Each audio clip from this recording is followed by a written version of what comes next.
Okay, so it already started recording, so I'm going to go ahead and talk about what we're going to be doing now. What's up, OG? How's it going? So Ms. Garcia is going to we're wait for some kids to join, but Ms. Garcia is going to be our host today. She's going to be talking about the document that she has an expertise in, and help us run through that. So this is to help you write your document-based question, which is due Friday. This document-based question is a lot harder than usual because of the fact that I made it really broad because I wanted you to fill in a lot of information.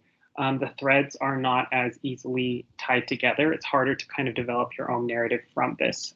So we're going to work on it together. I'm going to share my screen, and then we'll get started. Screen. Wow, Ms. Garcia, you going? Welcome to DBQ History. I feel like I'm co-hosting a show, and she's ignoring me.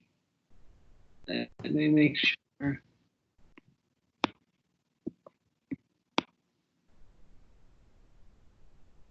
I don't want to be alone tonight. I started listening. I didn't know I could talk. I'm sorry. Okay, hello. It's Daniela. Hey, Daniela. Hey, Trey. I'm gonna write a document-based question right now. You don't have to stay for the whole but I was just gonna show you, Trey. Miss Garcia is our guest host today. Daniela, mute your mic, girl. Okay. You sound like that. Have you seen that movie, The Ring, where she comes from the TV? That's me. That's you right now, yeah. Stop being so mean. Sorry, I'm bitter. So yeah, you guys don't have to stay for the whole both of you just make sure you watch this at least when it's done recording. And then you don't have to do the assignment for Wednesday, just do Friday's DBQ. Turn it in, of course, by Friday. So the DBQ rubric, I know that their rubric's kind of hard to understand, so I broke it down for you guys. It's a thesis, it's 1 point, it's the whole rubric's out of 10 points. Can everybody see my screen? Yes. Yeah? Okay. Yes. So, and it disappeared. So it's a thesis, which is a claim and a why. So a because, so make your claim and then give a because. I recommend at least 2 sentences. It can be 1 sentence, but 2 sentences is a good start. Your contextualization paragraph, it goes before the thesis. I recommend 3 sentences. You know, a good rule of thumb would be to maybe include a specific date or dates, or maybe a specific idea. Talk about a major idea or ideology. In my contextualization today, I haven't pre-written the DBQ, but I think I'm just going to talk about like the social contract for my contextualization. So talking about an idea or some specific event in world history is a good rule of thumb, and try to make it 3 sentences. Explain why that event in world history is important for adding context to your essay. So this goes actually before the thesis, so I'll change that and put it before. Your evidence points, use 4 documents, at least an argument.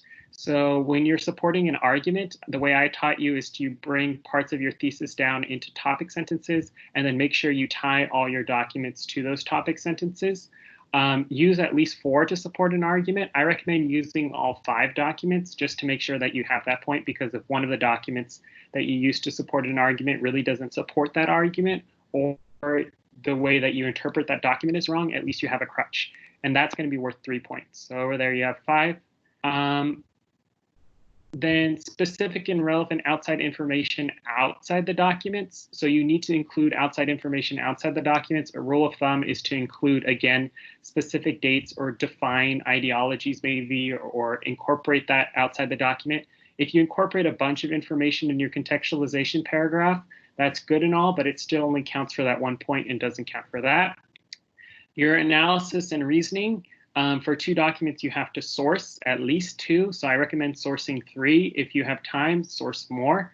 So explain, choose 1 element of SOAP because you're running low on time. If you can do multiple elements of SOAP, that's fine, but you have to explain the relevance of that to your argument. So telling me all the elements of SOAP and not explaining the relevance is not worth it, as opposed to maybe just explaining the purpose or the audience. The final point is the complexity point, which, let's be real, I think at least the people that have joined so far, from what I've seen, they can all do the complexity point. Just include historical analogies across time periods. We'll talk about that later. Hopefully during discussion sections, I'll give you guys a sign-up sheet and you can come through that.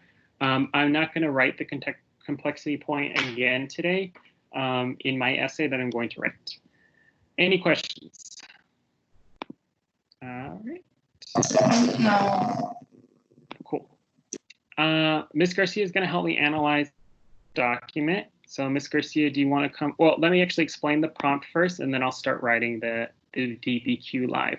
This is the prompt that you have due on Friday. If you watch the whole YouTube video, you can kind of see the thread that's coming between the. It's a lot harder DBQ to write. I recognize that, but I want you guys to fill in a lot of that information so that way have that content knowledge, etc.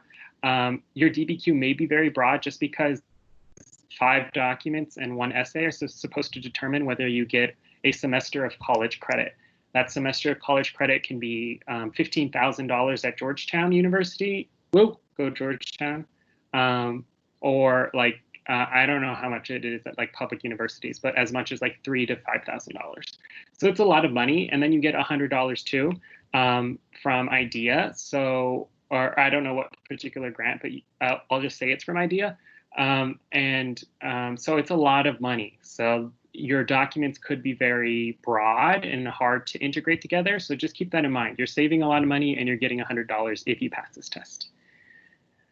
Okay, so the prompt is: using the information from your documents and your knowledge of AP World History, write an essay in which you discuss the political, economic, and social conditions that led to political revolutions in the late 18th and early 19th century. So you're discussing 3 topics: political, economic, and social. If you forget one, then guess what? Your whole essay was for nothing. It's a very hard document. It's deceptively hard because the documents seem pretty easy, but they're hard to put together, and then you have so much to talk about. Also, notice that this essay is about causes. It's about causation. What led to political revolutions in the late 18th and early 19th centuries? Because you watched the YouTube video, you know that late 18th and early 19th centuries, the political revolutions that we're talking about, all of which can be found on page 237 of your Princeton review, is the American Revolution, the French Revolution, the Haitian Revolution, and then various Latin American revolutions. So I am, just for your sake, going to put, this is me pretending to take notes on the DBQ, American Revolution, French Revolution, which I know a lot about, the Haitian Revolution, which I read a cool essay about when I was in college, and then Latin American revolutions, which, to be honest, I know a decent amount about, but is Ms. Garcia's area of expertise. So the first document is from Simón Bolívar. Ms. Garcia, do you want to go ahead and come off mute and maybe read the document and then tell us like some of the context behind it? Okay, so I just read it straight from the page. Sure. And then you can give us like your background knowledge. Okay, so Simón Bolívar sent a joyous letter to a fellow general on January 8, 1822, displaying his belief in a unified America. He wrote, "America's greatest day has not yet dawned. We have indeed driven out our oppressor, smashed the tablets of their tyrannical laws, and established legitimate institutions. But we have yet to lay the foundation that will make of this part of the world a nation of republics." Bolívar was confident that this unified America would impress Europe. Who shall oppose an America united in heart, subject to one law, and guided by the torch of liberty? Okay, very good. So before I get your context, I just want to set up this document. So this document was adapted from selective writings of Bolívar, compiled by Vicente Lecuna. So there are a lot of quotes within quotes, but we're just going to focus on what Bolívar says in particular. the quotes within quotes is not something that would happen on the AP test, but it happens here just because the person that put together this DBQ wanted to provide correct attribution to whoever compiled this. So go ahead, Ms. Garcia, and explain the context.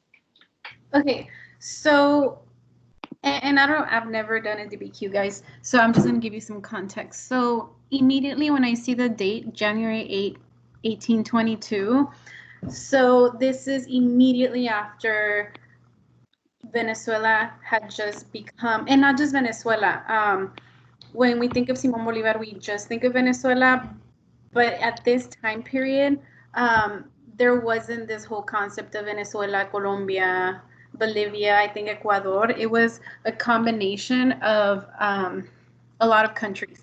So Venezuela didn't become fully independent until July 5th, but I believe it was November of 1821. They had just won the Battle of Carabobo, which was the main battle that led to their independence.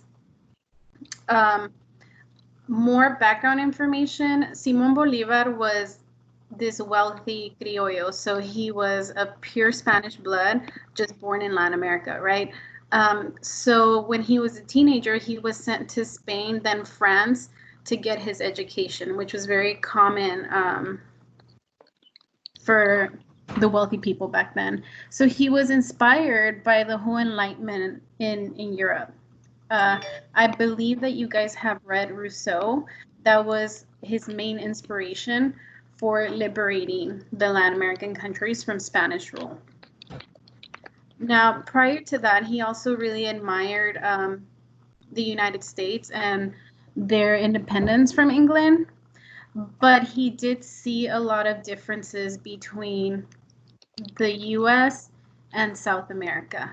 While he dreamed of a free Latin America, he knew that, or he thought at least, that it was never going to be like the United States, that the kind of democracy the United States had achieved would not be possible in South America. So it wasn't until Mexico in 1810 started their independence from Spain that he started becoming or believing that independence could also happen in South America. All right, so Ms. Garcia didn't know that what she was doing. She provided a lot of context and went much, much deeper than we would ever go in AP World History. But she did talk about the speaker, right, and the occasion. So any one of these things is something that you could use to source this document and to provide much needed context to this document. So he was inspired by Enlightenment thinkers. Ms. Garcia talked about how Simón Bolívar traveled to Europe and he got his education there. He read Rousseau. We did not read Rousseau from this class, but we read other social contract theorists like Locke and who was the other? Oh, Thomas Hobbes, of course. He was admired by the United States and independent, and he was inspired by their independence from Great Britain. A lot of these independence movements, draw from Enlightenment ideas. We've discussed this before, and that's something that is prevalent in your YouTube video. But also something that is also prevalent is that they get inspired by previous revolutions. The French Revolution was inspired by the American Revolution. Revolutions usually come as a domino effect. The other revolutions that I can think of right now, which is probably when you guys were really young, but actually when I was sophomore, so your age, was I don't know if Mrs. Garcia remembers, but the Arab Spring in the Arab world. It was a series of revolutions that began in Tunisia, and it was a series of revolutions that demanded more democracy in the Middle East and North Africa that kind of like kick-started, and unfortunately, the Arab Spring became something called the Arab Winter.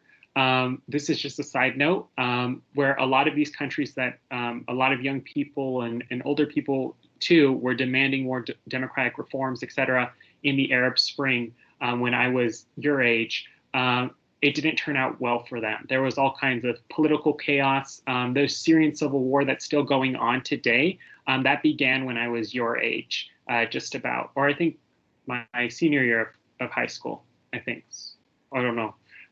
But we do see this thread in revolutions where sometimes revolutions don't turn out so well. And so there are some complications to a lot of these revolutions. I guess the American Revolution, which these documents definitely show or allude to, definitely turns out better than some of the Latin American revolutions. But they're still like, better for who? The American Revolution talked a lot about liberty, etc. But there was still a very hierarchical society. There was still slaveholding, etc. But I guess it was the most successful revolution, if you want to think in terms of success from the revolutions that we're going to talk about.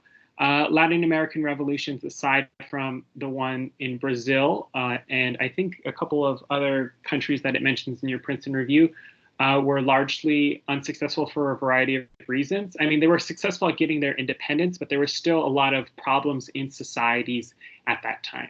So understanding that is really important. It's a really important thread throughout AP World History. But yeah, Ms. Garcia did a good job, and she actually set up the sourcing. So I'm going to source this document because Ms. Garcia basically did that for us. And then I'm going to look at the other documents. But I want to keep in mind the first step to writing a DBQ is you read the documents first, and then you come up with your argument. But I'm looking for political, economic, and social causes that led to political revolutions. Document 2 is something I'm more familiar with. I think everyone knows that I minored in French literature, in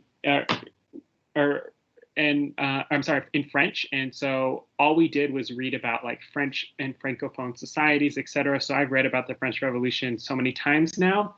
So this document is document number 2. It's showing estates, right? Different estates. And so if you completed the YouTube video, you know that there are different percentage, or there was basically 3 different estates, or they're kind of like social classes in France before the French Revolution. The most populous estate was the third estate. The second estate was the church, and the first estate was the nobles. All the power was in the first and second estate. They had all of the land, all of the wealth, all of the power, etc. And so the third estate actually had very few, despite being the most populous, right? So I know the context behind this document. I don't think it's wise to maybe source this document, but I think I definitely want to summarize this document at least when I talk about it in my essay. So I know that this is showing me, I'm going to put it to, I would expect you to write in shorthand.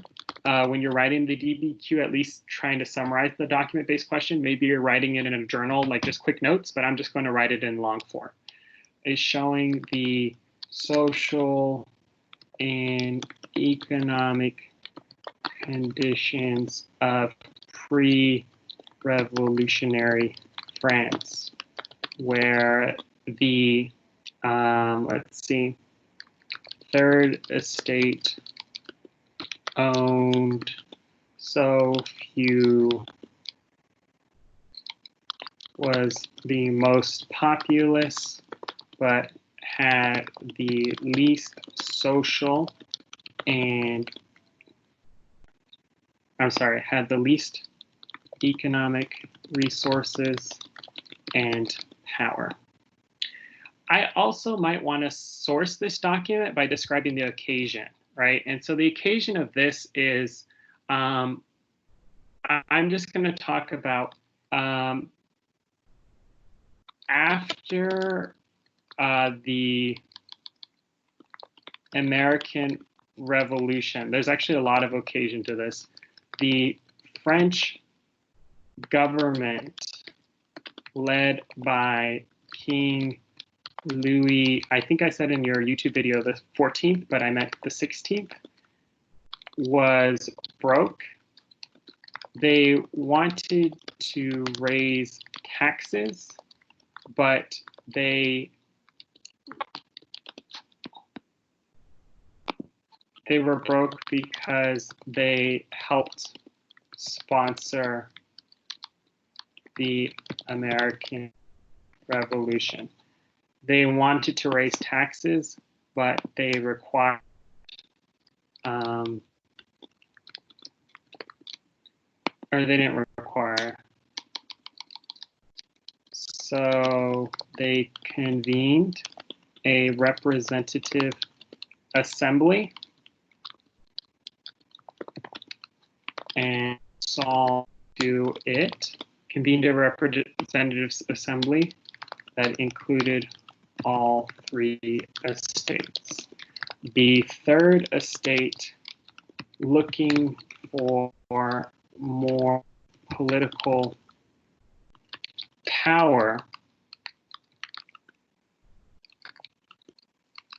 and upset about social and economic inequities, formed the National Assembly. This didn't go over well with the king. Long story short, eventually, after a dispute, a constitutional monarchy is formed. So they limit the power of the king because the National Assembly and the Third Estate was revolting. There's the Battle of Bastille, etc. But then, actually, there's so much chaos in the French Revolution. But then, and so I'm just going to put this somewhat sardonically. If you don't know what the word sardonic means, look it up. It's really cool to use. But then the radicals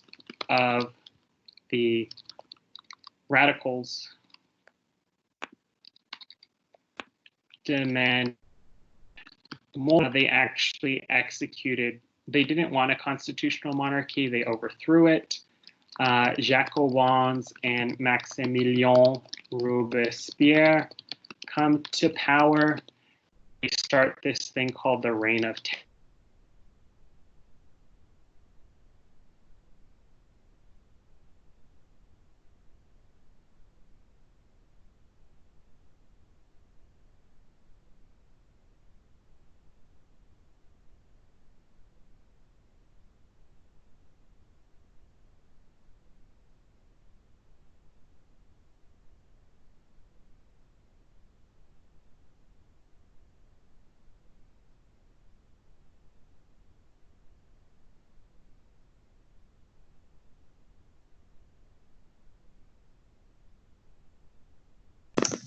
Did you mute yourself? Yes.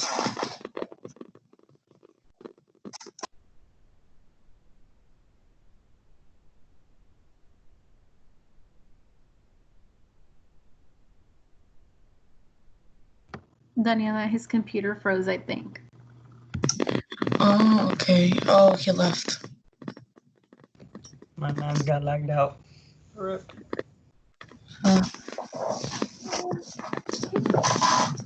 Sure, he'll come back like shortly. He was recording this, so. Oh my gosh, Miss, look. Wait. She was hearing me talk and she wanted to see.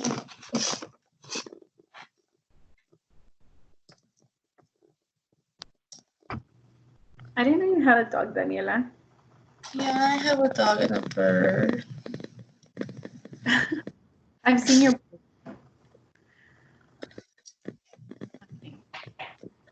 Let's invite Mr. Diaz back to the conversation since this is his class. Yeah. Okay. Clean him.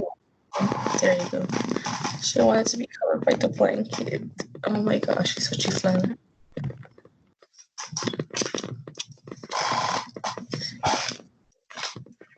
There you go. Taking the class with me.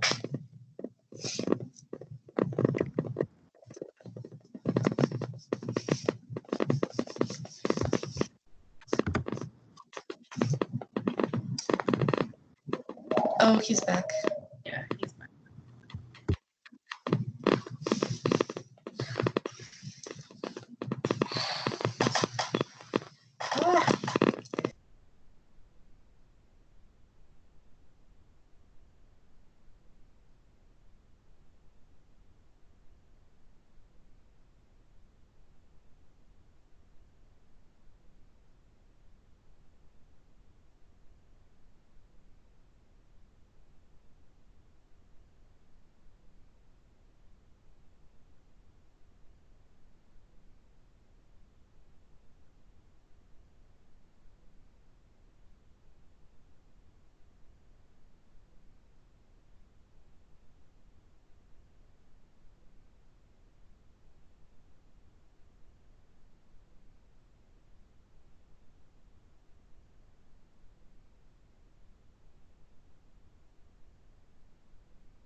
Mr. Diaz, we can't hear you. You're on mute.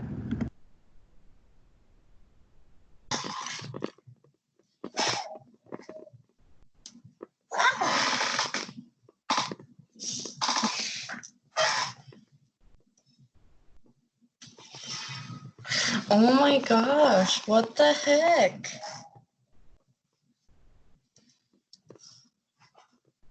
My dog wants to leave already. She got bored.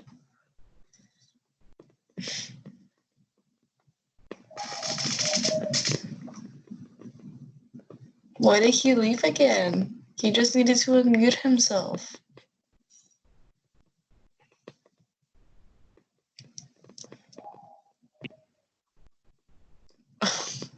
Okay.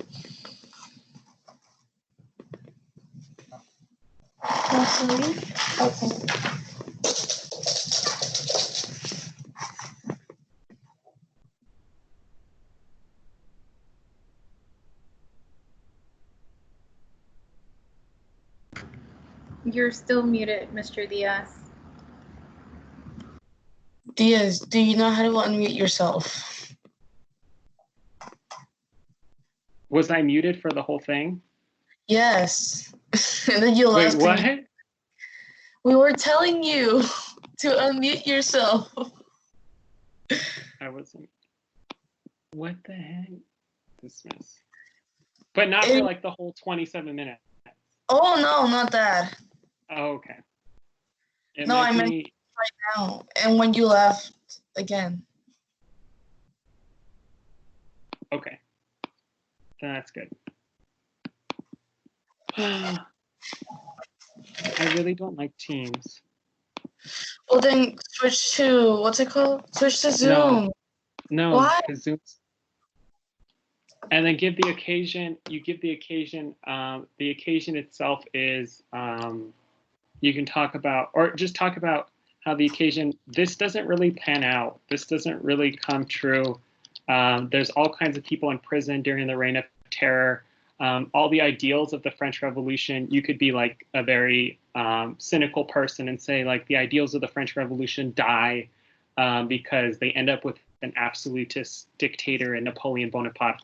But you can also say, add some context to that document. So you could source that one too. I'm not going to source all of them because you only have to source 3 documents or 2, but I want you to source 3.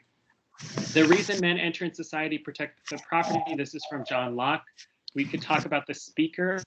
Locke, please mute yourself, Daniela. You talk about the speaker of John Locke. You can talk about how he's a famous social contract theorist. And then you can talk about and give some context. What's the impact of social contract theory? He says the reason men enter into society is to protect their property, and the reason they choose a government is to make laws to guard that property. So basically, certainly society does not want to give the government the power to destroy the very property which has chosen. Therefore, whenever government tries to take away and destroy the property of the people or reduce the property of slavery, it puts itself in a state of war with the people. The people are freed from any further obedience. So basically, John, in document 4, number 4, John Locke provides a John Locke says people have a right to abolish government if they